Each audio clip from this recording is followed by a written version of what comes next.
দিনটা ছিল ১৯ তারিখ সেপ্টেম্বরের। ওই দিন রাতে ওর এত বেশি শরীর খারাপ ছিল বলার বাইরে। শরীরটা জ্বরে পুরা কাঁপতেছিল।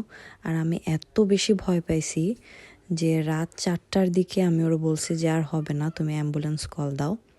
অ্যাম্বুলেন্স আসার পরে সাথে সাথে ওকে নিয়ে যায় বাসায়। ওরা জাস্ট টেম্পারেচারটা চেক করে অ্যান্ড জ্বর অনেক বেশি ছিল। ওরা অনেক বকাবকি করতেছিল যে এতক্ষণ ওয়েট করছোস কেন, আমাদেরকে আগে কল দেস নাই কেন, আরও অনেক কিছুই বলছে। আমার হাজব্যান্ড যাওয়ার পরে আমার যাইবার অবস্থা খারাপ হয়ে যায়। ওরও জ্বর উঠে, সর্দি কাশি সব কিছু হয়ে যায়। বাট যাইবার এত বেশি সিরিয়াস ছিল না, ওর জাস্ট বেশি ঠান্ডা লাগছিল। তার সাথে ডাক্তারকে কল দেই অ্যান্ড ডাক্তার ওষুধ দেয়। ওষুধ খাওয়ার পরে আলহামদুলিল্লাহ আমার বাচ্চাটা ভালো হয়ে যায়।